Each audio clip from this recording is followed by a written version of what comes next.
Assalamualaikum warahmatullahi wabarakatuh. Bertemu kembali di video pembelajaran matematika pada channel Fenty Febriani.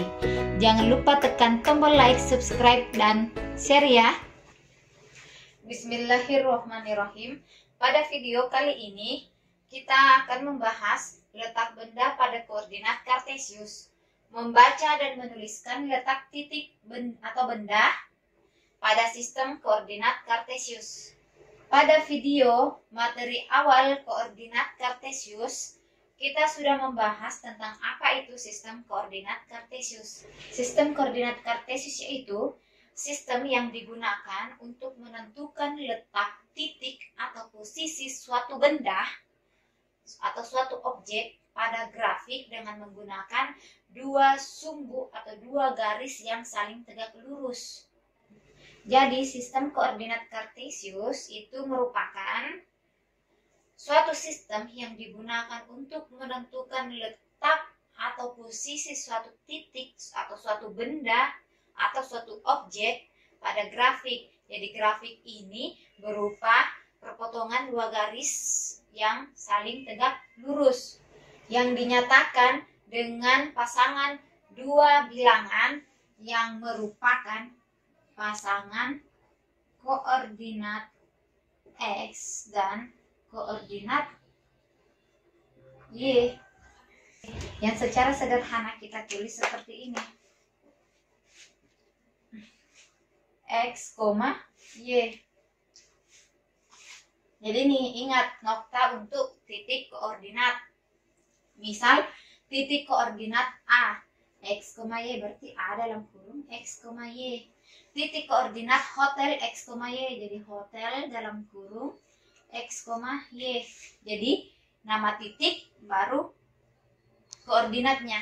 Selanjutnya, selain mengetahui nokta penulisan koordinat, kita juga harus mengetahui unsur-unsur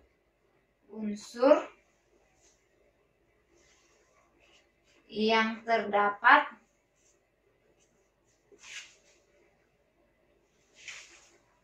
dalam sistem koordinat kartesius. Apa saja unsur-unsur yang terdapat dalam sistem koordinat kartesius? Yaitu ada 3. Yang pertama, sumbu X. Yang mana sumbu X? Pada video-video sebelumnya saya juga sudah jelaskan, tapi di sini kita bahas ulang ya. Jadi, yang mana sumbu X? Sumbu X itu adalah garis mendatar atau horizontal yang berisi bilangan-bilangan untuk menyatakan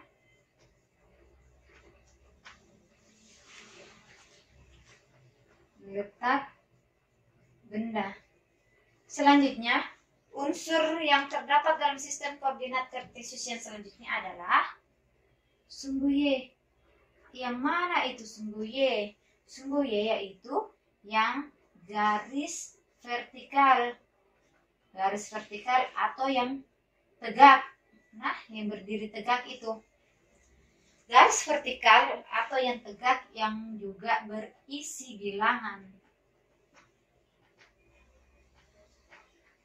Bilangan-bilangan untuk menyatakan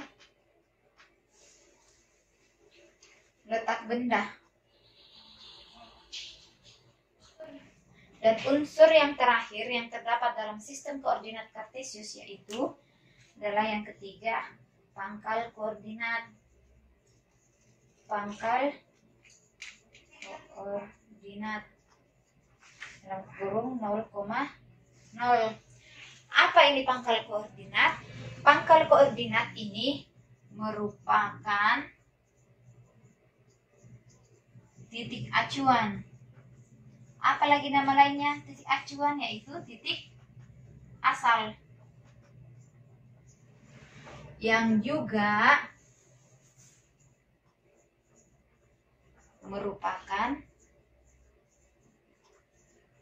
titik potong. Nah, jadi ini titik pangkal atau titik acuan juga merupakan titik potong sumbu X dan sumbu Y. Kita gambarkan di sini.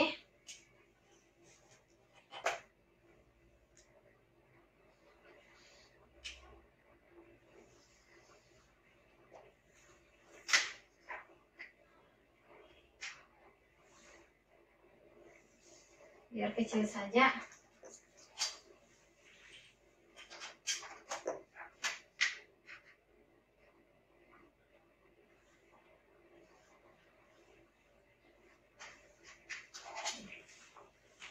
Kita gambarkan jadi unsur-unsur yang terdapat dalam sistem koordinat kartesius. Yang pertama sumbu X. Yang mendatar tuh sumbu X adalah garis yang mendatar yang terdiri dari bilangan-bilangan. Misalnya kita sini, jadi harus ini unit-unitnya ini harus sama besar ya jaraknya. Ini 1, 2, 3, 4, 5, 6, 7. Yang ke arah kirinya bernilai minus. Min 1, min 2, min 3, min 4, min 5.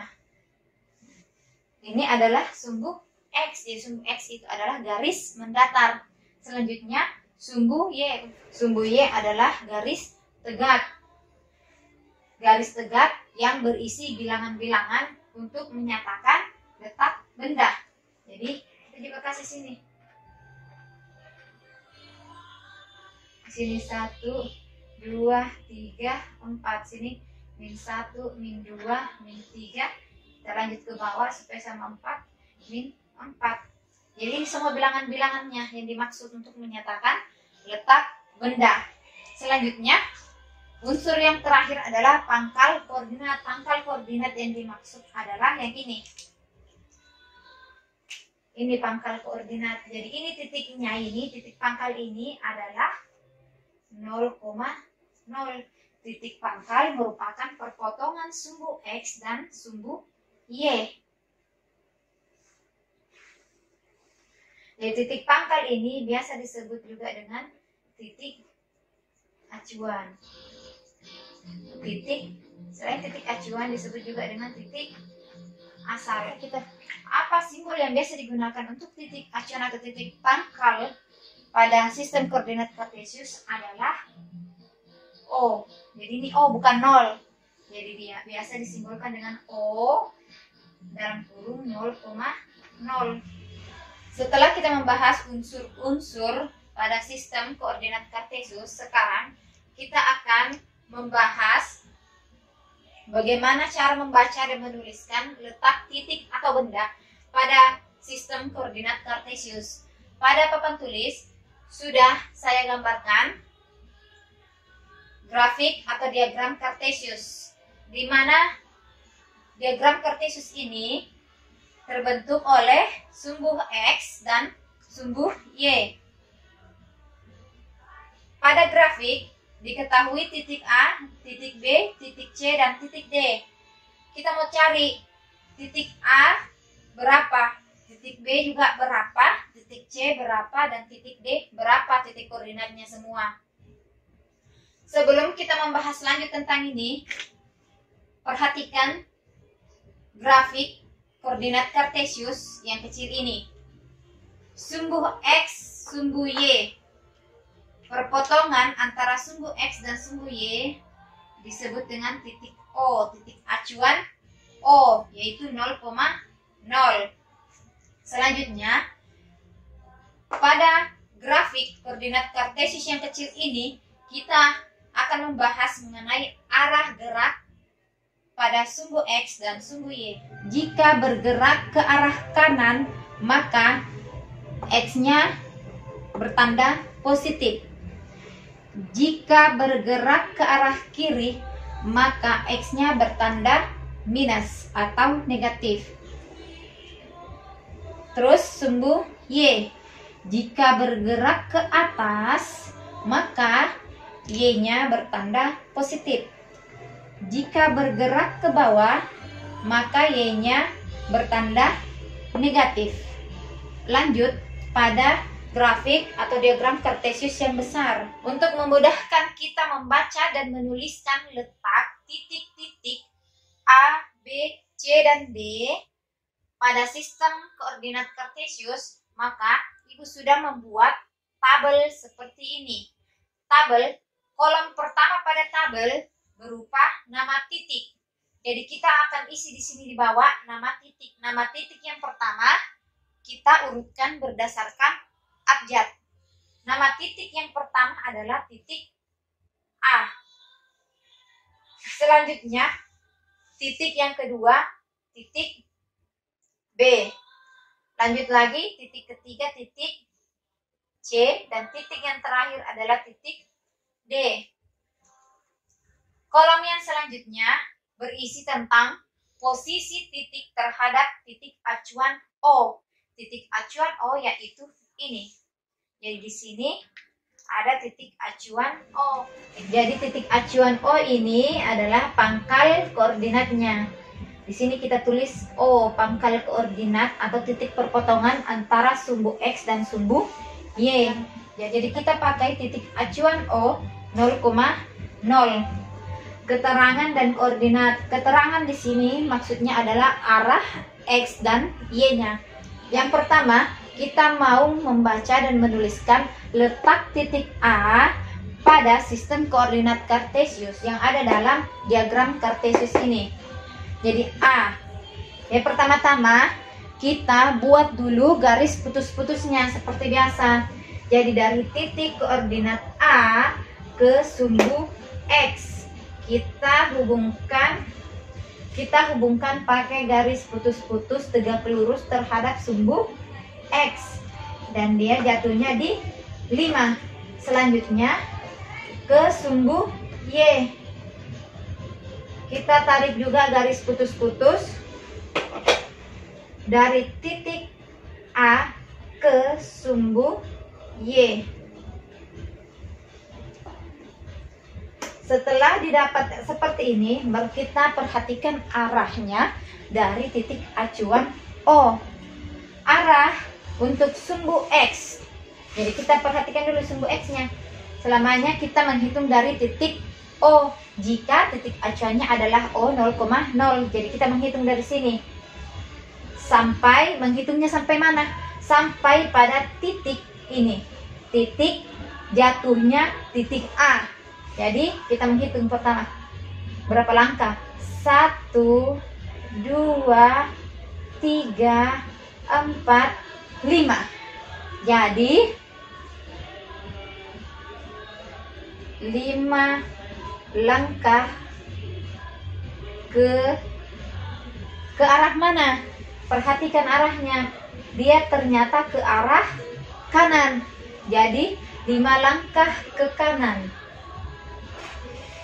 Ini untuk X-nya. Selanjutnya untuk Y. Untuk Y-nya A, kita memulai menghitung juga dari titik pangkal ini. Titik acuan O sampai kepada titik pertemuan titik A dengan sumbu Y, yaitu di 2. Kita hitung 1, 2. Jadi 2 langkah. 2 langkah kemana? Dia ke atas. Ke atas berarti tandanya plus. Jadi 2 langkah ke atas. Bagaimana penulisan koordinat kartesiusnya? Penulisan koordinat kartesiusnya seperti ini. Jadi ingat untuk nokta penulisan koordinat ini. Nah, X, Y. Jadi kita mau tulis dalam sini.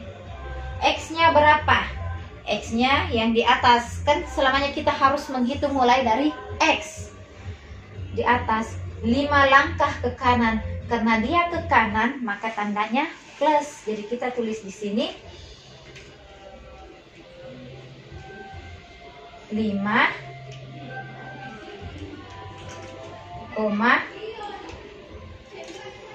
Y-nya 2 langkah ke atas. 2 langkah ke atas. Ke atas berarti Y-nya tandanya plus. Jadi 5,2. Selanjutnya untuk titik B.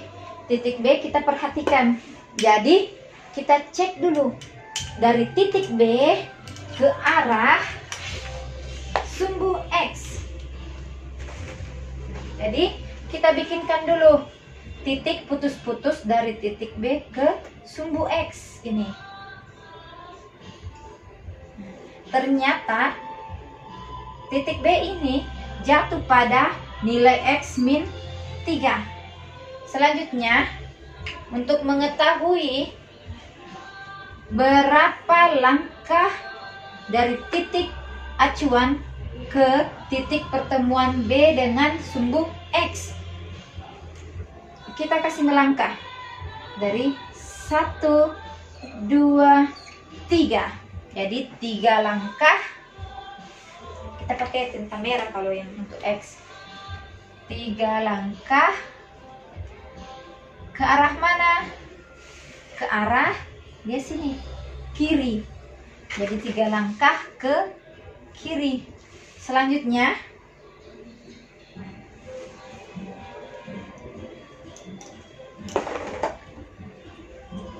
kita tarik lagi garis putus-putus dari titik B ke sumbu Y. Jadi ini dari titik B ke sumbu Y. Nih. Garis putus-putusnya ternyata ada sampai di 2.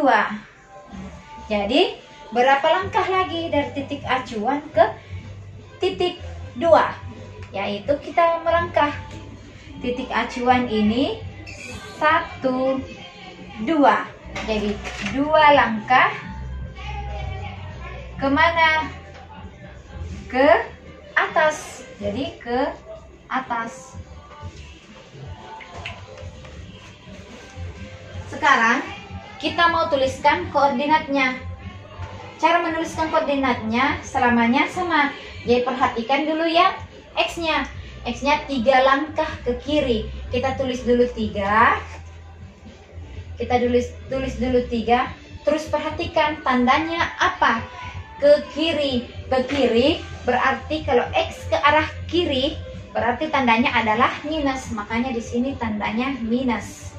Selanjutnya untuk Y-nya 2 langkah ke atas. Jadi kita tulis 2. Terus perhatikan ke atas.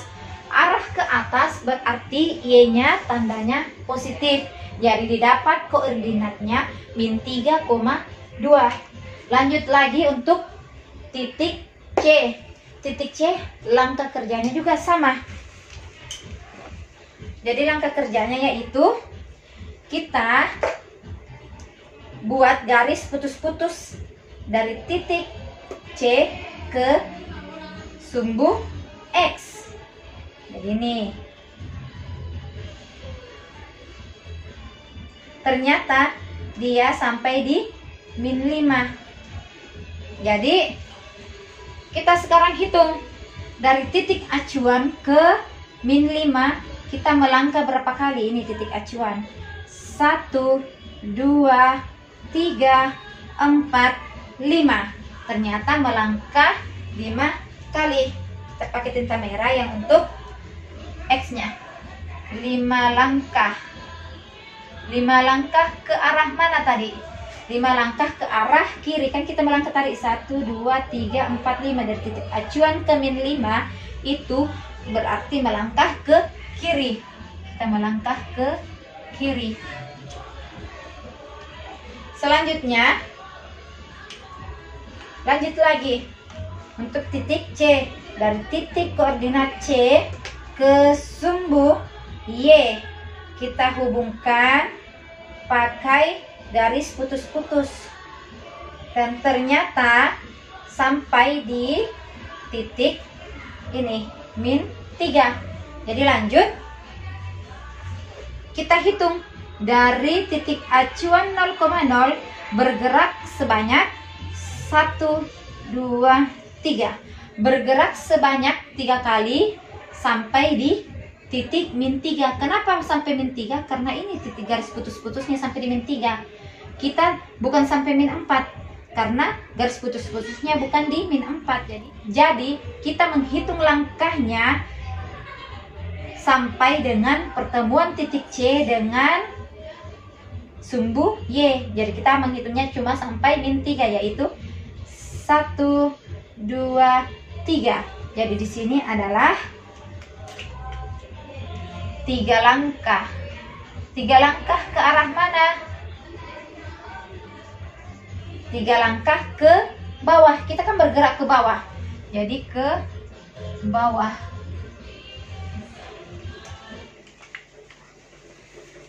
Selanjutnya kita tulis titik koordinatnya. Untuk menuliskan titik koordinat selamanya sama. X duluan baru Y. Untuk nilai X-nya ini ada 5 langkah ke kiri. Jadi kita tulis dulu 5. Terus untuk tandanya kita perhatikan arah ke kiri.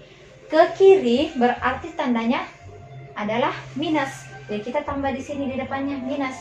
Jadi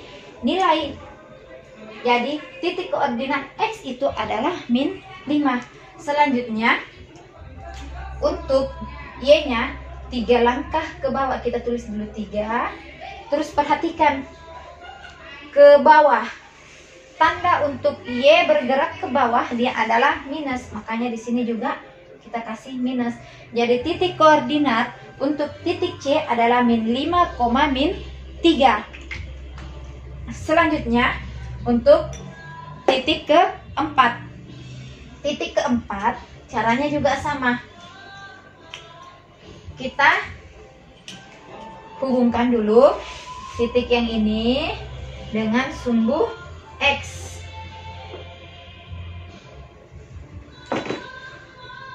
Nih, kita hubungkan dengan sumbu X.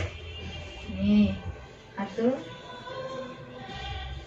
Ternyata titik D terhubung ke X pada angka 3 ini. Jadi kita hitung dari titik acuan 0,0 ke 3 berapa langkah? 1, 2, 3. Ternyata dia 3 langkah. 3 langkah ke arah mana? Ke arah, tadi kan kita dari titik acuan ketiga bergerak ke arah kanan, nih kanan. Jadi 3 langkah ke kanan. Selanjutnya yang sumbu Y. Jadi titik D kita hubungkan ke sumbu Y. Nih. Ternyata dia sampainya di min 4. Kita hitung dari titik acuan 0,0 kita bergerak sampai min 4 berapa banyak langkah? 1, 2, 3, 4. Mana? Nih, 1, 2, 3, 4. Jadi dia ada 4 langkah. Jadi kita tulis sini 4 langkah ke arah mana? Ke arah bawah. Dari titik acuan ke min 4 kita bergerak ke bawah. Jadi ke bawah. Selanjutnya kita mau tulis koordinatnya. Jadi pertama X-nya itu 3. Ke kanan, perhatikan kalau ke kanan tandanya adalah positif. Makanya di sini tetap 3. Kita tidak tambah minus karena arahnya ke kanan. Selanjutnya 4 langkah. Jadi kita tulis 4, baru perhatikan tandanya apa, apakah plus atau minus dengan memperhatikan arah gerakannya. Dia ke bawah. Untuk sumbu Y bergerak ke bawah, maka Y-nya tandanya adalah minus atau negatif. Jadi didapat titik koordinat D itu adalah 3,-4. Jadi perhatikan baik-baik ya. Noktah untuk titik koordinat itu adalah X, Y. Dan tidak boleh dibalik. Tidak boleh Y, X, salah. Yang benar tetap itu X, Y, X-nya duluan. Jadi supaya kalian tidak pusing, selamanya cari dulu yang X-nya, baru Y-nya. Supaya tidak terbolak-balik, jangan Y-nya dulu cari, tapi X-nya dulu cari. Jadi berpatokan dulu sama sumbu X. Setelah berpatokan sama sumbu X, barulah dilihat yang di sumbu Y. Terima kasih atas perhatian anak-anakku sekalian. Semoga saja video pembelajaran ini dapat membantu kalian dalam lebih memahami materi yang Ibu sampaikan dan dapat diberkahi oleh Allah Subhanahu wa Ta'ala. Dan Ibu tutup dengan ucapan wassalamualaikum warahmatullahi wabarakatuh.